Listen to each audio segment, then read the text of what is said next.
নমস্কাৰ, মই আপিল ৰহমানৰ স্বাগতম জনাইছোঁ ইউটিউব চেনেললৈ। চ' তোমালোকৰ 20 ফেব্ৰুৱাৰীৰ দিনা মেট্ৰিক পৰীক্ষা, গণিতৰ পৰীক্ষা, জেনেৰেল মেথমেটিক্স। চ' তাতে তোমালোকে বহুতে মোক কৈ আছে, ছাৰ আপুনি ইম্পৰ্টেণ্ট MCQ আৰু ইম্পৰ্টেণ্ট কি ডাঙৰ প্ৰশ্ন 2 নম্বৰী আৰু 3 নম্বৰী যিবিলাক অংক আছে, 4 নম্বৰী অংক, সেইবিলাক আপুনি ইম্পৰ্টেণ্টখিনি কৈ দিয়ক। চ' ফাইনেলি সেইটো মই ভিডিঅ' বনাবলৈ প্ৰস্তুত কৰিছোঁ। চ' মই প্ৰথমত আগত MCQ কেনেকুৱা ধৰণে আহিব বা মেথছত কেনেকৈ MCQ তোমালোকে পাৰিবা সেইটোৰ ওপৰত মই ডিছকাছ কৰি লওঁ। তাৰপিছত যি 2 নম্বৰী 3 নম্বৰী প্ৰশ্ন থাকে এক্সট্ৰা, সেইবিলাক প্ৰশ্ন বা জ্যামিতি আহিলে কেনেকৈ কৰিবা বা গ্ৰাফ পেপাৰ তোমালোকে লৈ যাবানে তাৰ পৰা ছাপ্লাই দিব সেইখিনিও কৈ দিম, কিয়নো গ্ৰাফ পেপাৰৰ ওপৰত ষ্টেটিষ্টিক আছে তোমালোকৰ, তাৰ পৰা তোমালোকৰ প্ৰশ্ন আহিব। ঠিক আছে, যি কি নহওক, আৰু পলিনমিয়েলছৰ পৰা কিন্তু প্ৰশ্ন আহিব পাৰে গ্ৰাফৰ ওপৰত, সেইকাৰণে গ্ৰাফ পেপাৰটো তোমালোকে লগত লৈ যাবা। যদি পৰীক্ষা হলত ল'বলৈ এলাউ কৰে তোমালোকে লৈ যাবা, আৰু যদি এলাউ নকৰে পিছত তোমালোকক যোগান ধৰা হ'ব। ঠিক আছে, যদি প্ৰশ্নত থাকে গ্ৰাফ পেপাৰ ইউজৰ। চ' তোমালোকে জাষ্ট মেথছত কি প্ৰেক্টিছ কৰিব লাগে আমি এটা কথা জানো। চ' ইয়াত যেনেকুৱা প্ৰশ্ন এটা দিছে যে যদি 17,640 is equal to 2a into তাৰমানে 2 to the power a into 3 to the power b into 5 to the power c into 7 to the power d দিয়া আছে। গতিকে ভিডিঅ'ত দেখা গৈছে নাই মই নাজানো, তোমালোকে পাৰিলে ভিডিঅ'টো 480p চাবা, নহ'লে 720p চাবা, দেখা যাব। ঠিক আছে, চ' ইয়াত a প্লাছ b প্লাছ চিৰ মান ওলাব কৈছে। পৰীক্ষাত এনেকৈ নিদি তোমালোকক দিব পাৰে a প্লাছ b প্লাছ ডিৰ মান ওলোৱা বা a প্লাছ c প্লাছ ডিৰ মান ওলোৱা, মানে যিকোনো দিব পাৰে। প্ৰশ্নটো যদি আমি পেটাৰ্ণ জানি লওঁ, আমি প্ৰেক্টিছ কৰিলে প্ৰশ্নটোৰ পেটাৰ্ণ আমি পাই যাওঁ যে কেনেকৈ এইটো সলিউশ্যন কৰিব লাগে, বুজি পাইছেনে? পেটাৰ্ণ জানিলে আমি অংকখিনি কৰিব পাৰিম। আমাক অপশ্যন দি আছে 6 নে 7 নে 8 নে 9। চ' এইবিলাক অংক কেনেকৈ কৰিবা, এনেকুৱা অংক এটা থাকিবই। চ' যিহেতু আমাক ঘাতবোৰ মিলাব লাগিব প্ৰথমত, যে a b c এইবিলাকৰ মান কি আছে, এইবিলাকৰ মান পাই গ'লে আমি প্লাছ মাইনাছ যি দিয়ক আমি এইটো ওলাব পাৰিম। ঠিক আছে, চ' এইটো দিয়া আছে আমাক 17640। চ' যেতিয়া জিৰ'জ আছে নহয় তেতিয়া তোমালোকে চেক কৰিবা 1764 লিখিবা, 0 মানে কি ইনটু 10 কৰিলে এটা শূন্য লগ লাগে, গতিকে 10 পাই গ'লোঁ। 10 যেতিয়া পাই গ'লোঁ আমি এইটো ভঙাই লিখিব পাৰোঁ 1764 ইনটু 2 ইনটু 5 কৰি লিখি 10 পাই যাওঁ, গতিকে 2 5 আমি এটা পেটাৰ্ণ পাই গ'লোঁ। ঠিক আছে, নেক্সট এইটোক তোমালোকে ভাঙি লিখিব পাৰা, এইটোক আৰু কি সংখ্যাৰে, গতিকে যিহেতু 4 আছে গতিকে এইটোক আকৌ নিশ্চয় 2ৰে যাব ভাগ। চ' 2ৰে ভাগ কৰিবা, এইটো 2ৰে ভাগ কৰিলে কিমান বাৰ যাব, 1764 আছে, 2ৰে ভাগ কৰা, 2 2 গুণ 4, এইফালৰ পৰা যাব, 2 8 গুণ 16, 2 8 গুণ 16, 2 2 গুণ 4, 2 8 গুণ 16, 2 8 গুণ 16, 2 2 গুণ 4, গতিকে 882 পাই যাওঁ। ঠিক আছে, গতিকে 882 ইনটু 2 কৰিলে আমি 1764 পাই যাওঁ, আৰু এইফালে আছে 2 ইনটু 5। চ' এনেকৈ আমাক কৰি থাকিব লাগিব। 2 এটা এক্সট্ৰা পালোঁ, গতিকে 2 ইয়াত এটা পালোঁ, ইয়াত এটা পাইছোঁ, গতিকে 2ৰ স্কুৱেৰ পালোঁ, এটা 5 পালোঁ। ঠিক আছে, আকৌ 882 আকৌ 2ৰে ভাগ যাব। চ' 882 2ৰে ভাগ কৰিলে 441 ইনটু 2 পাবা, 441 ইনটু 2 কৰিলে 882 পাই যাব, গতিকে আকৌ এটা 2 পাই গ'লোঁ, গতিকে দুটা ইয়াত এটা 2, ইয়াত 2 কিউব, গতিকে স্কুৱেৰ আৰু 2 2 কিউব হৈ গ'ল ইনটু 5। ইয়াত 441 থাকিলে, গতিকে 441ক আকৌ কিহেৰে ভাগ যায় এইটো চাব লাগে। চ' 4 চক 4, 8 একে 9, গতিকে 9 যোগ কৰিলে 9 পোৱা যায়, গতিকে এইটোক 3ৰেও যাব 9ৰেও যাব, গতিকে 9ৰে কৰা, ডাঙৰ সংখ্যা দি কৰা, গতিকে 9 পূৰণ 49 কৰিবা, 9 49 441, গতিকে ইয়াৰ পৰা কি পাই গ'লোঁ, 9 পাই গ'লোঁ। 3 কিউব ইনটু 5, 9 কিউব মানে কি 3 পূৰণ 3 অৰ্থাৎ 3ৰ কি স্কুৱেৰ, 3 3 গুণ 9, ইয়াত থাকিলে 49, 49 মানে কি 7 into 7, 7 into 7 49 into 2 cube into 5 into 3 square, গতিকে 7ৰ স্কুৱেৰ পাই গ'লোঁ। আমি বস্তুটো মিলাব লাগিব, আগত কি আছে 2 আছে, 3 আছে, 5 আছে, 7 আছে, গতিকে 2 আগত আছে, গতিকে 2ৰ কিউব পালোঁ ইনটু, তাৰপিছত 3 দিয়া আছে, 3ৰ আমি স্কুৱেৰ পাইছোঁ ইনটু 5 দিয়া আছে, 5ত এটা আছে আৰু 7 আছে 2টা। চ' গতিকে আমি a b c মান পাই গ'লোঁ। ইয়াৰ এইটোৰ এৰ মান হৈছে a 3, বিৰ মান হৈছে 2 আৰু চিৰ মান হৈছে 1 আৰু ডিৰ মান হৈছে 2। এতিয়া আমাক কৈছে যে a b c কিমান, গতিকে যোগ কৰা, a 3, b হৈছে 2 5 আৰু c হৈছে 1 7, গতিকে 6 হ'ব। চ' গতিকে এনচাৰ হ'ব 6, 3 2 5 1 6, গতিকে a plus b plus c কৈছে, গতিকে আমি 6 এনচাৰ কৰিলোঁ। যদি a plus b plus d ক'লে হয় কি হ'লে হয়, a plus b plus d ক'লে 5 3 আৰু 2 5, 5 আৰু 2 7 হ'লে হয় এনচাৰটো তেতিয়া। ঠিক আছে, গতিকে প্ৰশ্নটো কেতিয়া কিমানে পালটাই নিদিওক কিয় আমি এনচাৰটো পাই যাম, বুজি পাইছেনে? গতিকে এনেকৈ আমাক প্ৰেক্টিছ কৰিলে আমি বস্তুখিনি আৰু পাই যাওঁ। যেনেকুৱা এইটো প্ৰশ্ন দিছে, এনেকুৱা টাইপৰ এটা প্ৰশ্ন থাকিব খাটাং, ৰুটৰ পৰা থাকিব। চ' এইটো কিছুমানে বুজি নাপায়, যেতিয়া ৰুটৰ ওপৰত 4 থাকিব মানে এইটো ৰুটৰ ভিতৰত 4টা একে সংখ্যা থাকিলেহে এটা বাহিৰত লিখিব পাৰিম। 3 আছে মানে 3টা একে সংখ্যা থাকিলেহে আমি এটা সংখ্যা বাহিৰত লিখিব পাৰিম। ইয়াত একো নাই মানে 2 হৈ আছে, গতিকে 2টা একে সংখ্যা থাকিলে আমি এটা বাহিৰত লিখিব পাৰোঁ। যেনেকুৱা √25 মানে কি 5 পূৰণ 5 কৰিলে আমি 25 পাওঁ, গতিকে এটা সংখ্যা বাহিৰত লিখিব পাৰোঁ। ঠিক তেনেকৈ যিহেতু দিয়া আছে 4 16 দিয়া আছে মানে কি, এতিয়া 2 পূৰণ 2 পূৰণ 2 পূৰণ 2 কৰিলে কিমান হয়, 2 2 4 4 2 8 8 2 16 হৈ যায়। চ' ৰুটৰ ভিতৰত আছে তাৰমানে 16টো 4 এনেকুৱা আছে। চ' এতিয়া বাহিৰত লিখিব হ'লে 4টা একে সংখ্যা আছে, গতিকে আমি 2 আগফালে লিখিলোঁ, বাছ এইটো ওলাই পৰিলে, গতিকে ইয়াৰ মান হৈছে 2। বিয়োগ আছে, বিয়োগ দি আছে 343, 3 দি আছে, চববিলাক মাইনাছ দি আছে। চ' তোমালোকৰ পৰীক্ষাত প্লাছো দিয়া থাকিব পাৰে, বেলেগ সংখ্যা দিয়া থাকিব পাৰে, সেইকাৰণে বৰ্গমূল বৰ্গ কি এইখিনি তোমালোকে জানি ল'ব লাগিব। 343 আছে, গতিকে 7ক তোমালোকে 3বাৰ পূৰণ কৰিবা, 343 পাই যাবা। চ' যিহেতু 3 আছে, গতিকে 3টা সংখ্যাৰ ভিতৰত থাকিলে আমি এটা বাহিৰত লিখিব পাৰোঁ, অৰ্থাৎ 7 আমি বাহিৰত লিখিব পাৰোঁ। 196 আছে, 196 কিহৰ স্কুৱেৰ, গতিকে 196 14 পূৰণ 14 কৰিলে 196 পাই যাওঁ, গতিকে স্কুৱেৰ আছে, 2টা সংখ্যা থাকিলে এটা বাহিৰত লিখিব পাৰোঁ, অৰ্থাৎ 14। বিয়োগ 14 কৰিলে কিমান হয়, -7 আৰু -14 -21 আৰু 2 থাকে, গতিকে 21ৰ পৰা 2 গ'লে কিমান হৈ যায় 19, ডাঙৰটোৰ সন্মুখত মাইনাছ, গতিকে -19। চ' এনেকৈ -19 ক'ত আছে, বি অপশ্যন। চ' এনেকৈ তোমালোকৰ এনচাৰবিলাক থাকিব, ঠিক আছে। গতিকে তোমালোকক কিছুমান বুদ্ধি খটাব লাগিব। এইটো প্ৰি ফাইনেল হয় লখিমপুৰ ডিষ্ট্ৰিক্টৰ, মোৰ ওচৰত আছিল কাৰণে মই এইটো দেখাই দিলোঁ যে প্ৰশ্নবিলাক কেনেকৈ আহে, ঠিক আছে। গতিকে MCQবিলাক তোমালোকৰ প্ৰেক্টিচৰ ওপৰতহে ডিপেণ্ড কৰিব। এতিয়া তোমালোকে যদি চাব যোৱা যে দীঘলীয়া প্ৰশ্নবোৰ কেনেকুৱা আহে, এইবিলাক তোমালোকে এতিয়া দীঘলীয়া প্ৰশ্ন কিন্তু কিতাপৰ পৰাই উঠাই দিব, ঠিক আছে। উদাহৰণ যিবিলাক আছে মই তোমালোকক এতিয়া দেখাই দিওঁ। ডাঙৰ প্ৰশ্নৰ কাৰণে তোমালোকৰ চেপ্টাৰ 1 যিটো আছে বাস্তৱ সংখ্যা প্ৰথম অধ্যায়, যি R1 R2 R3 আছে সেইবিলাক কিন্তু MCQৰ কাৰণে আহে, ঠিক আছে। তাৰ পৰা ডাঙৰ প্ৰশ্ন নাহে, 2-3 নম্বৰী প্ৰশ্ন নাহে। তাৰ পৰা যি R1 R2 আছে R3 সেইবিলাকৰ পৰা কিন্তু হুবহু প্ৰশ্ন আহিব, ঠিক আছে। গতিকে তাত একো সলনি নাই, সেইকাৰণে R1 R2 যিবিলাক ৰিভিজন চেপ্টাৰ দি আছে সেইবিলাক ইম্পৰ্টেণ্ট, সেইবিলাক তোমালোকে জনাটো খুবেই দৰকাৰ।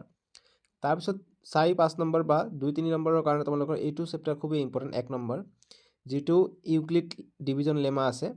এইটো চেপ্টাৰৰ পৰা একচুৱেলি কি আহে, উদাহৰণবিলাক আহে, ঠিক আছে। যেনেকুৱা মই তোমালোকক যদি দেখাব যাওঁ উদাহৰণবিলাক তলত দিয়া আছে, মই পেজ নম্বৰটো তোমালোকক মই ধুনীয়াকৈ কৈ যাম। তোমালোকে চাবা পেজ নম্বৰ 30 যিটো আছে, পেজ নম্বৰ 30, ইয়াত উদাহৰণ 2 এটা দিয়া আছে। গতিকে এইটো এইবাৰৰ কাৰণে খুবেই ইম্পৰ্টেণ্ট, মানে হুবহু আহিব, 2 নম্বৰৰ কাৰণে আহিব, ঠিক আছে।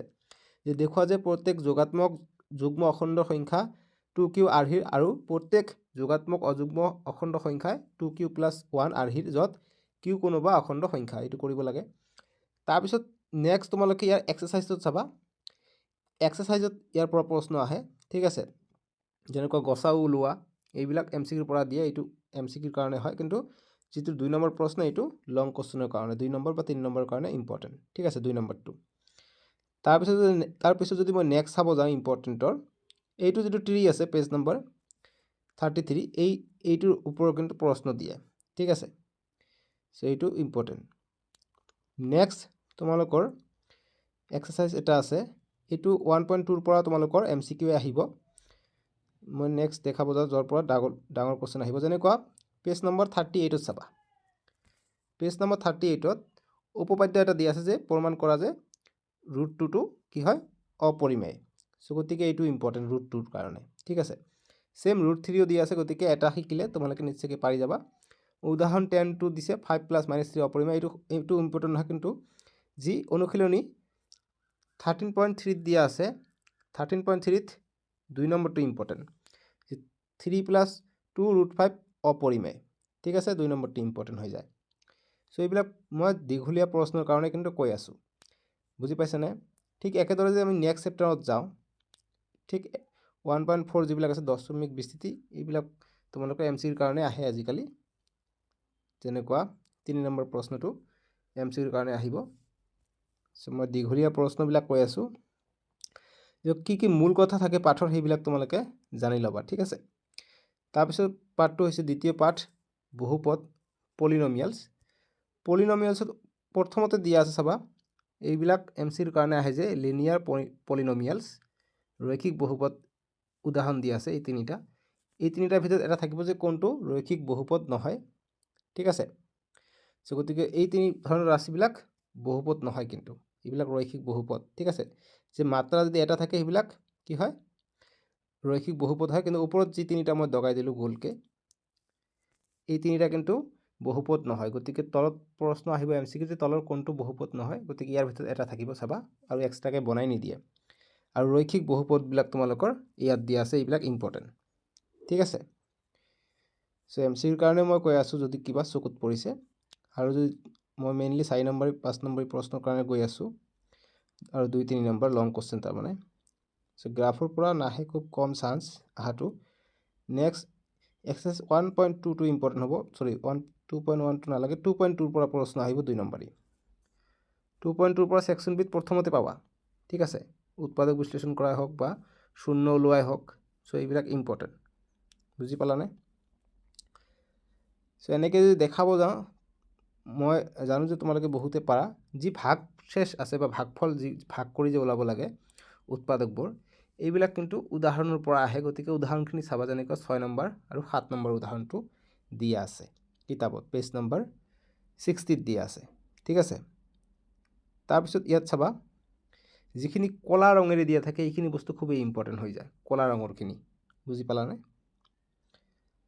নেক্সট যদি চাব যাওঁ, মুঠতে এক্সাৰচাইজৰ পৰাই আহিব। নেক্সট 2.3 তোমালোকে এক্সাৰচাইজত এইখিনি চাবা, যি x⁶, x² আৰু +10 দিয়া আছে, এইটো ইম্পৰ্টেণ্ট পৰীক্ষাৰ কাৰণে।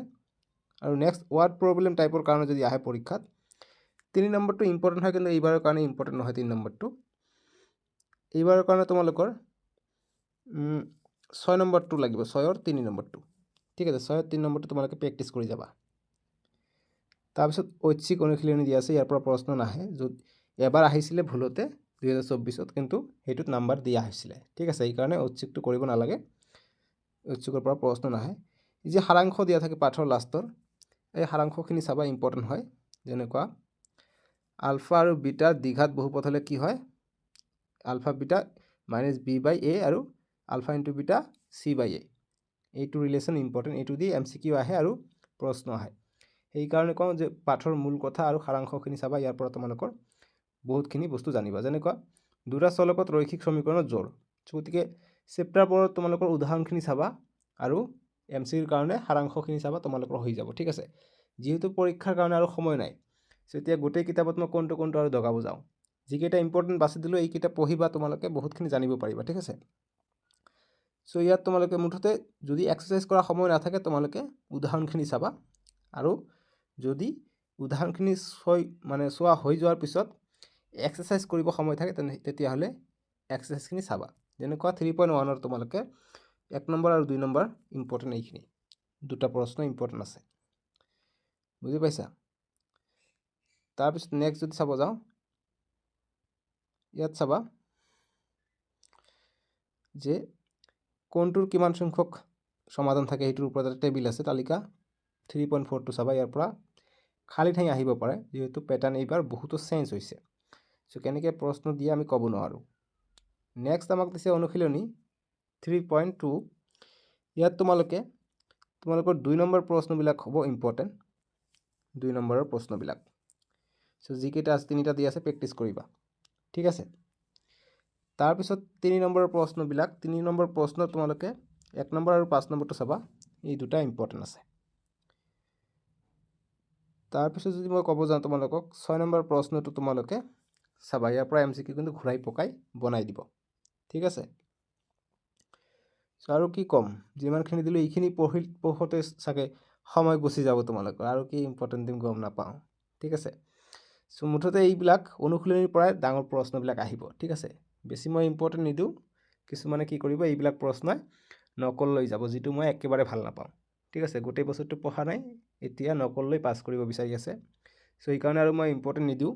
যিসকলে ফেইল কৰিবা, আৰু যিসকলে গোটেই বছৰটো পঢ়া নাই ফেইল কৰিবা, আৰু যিসকলে নকল কৰি পাছ কৰিব বিচাৰে, সেইটো মই নিবিচাৰোঁ, সেইকাৰণে নকল কৰি মই পাছ কৰিব নিদিওঁৱে, ঠিক আছে।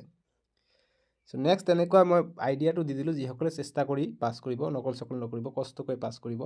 যে সময় নাই, এদিন আগত বা 2 দিন আগত চাই আছা ভিডিঅ'টো, যে সময় নাই, তথাপি নিজৰ বেষ্ট দি ট্ৰাই কৰি আছে, তেওঁলোকৰ কাৰণে এটা মই আইডিয়াহে দিলোঁ যে এনেকুৱা ধৰণৰ জাষ্ট প্ৰেক্টিছ কৰিব লাগে মেথছটো, ঠিক আছে।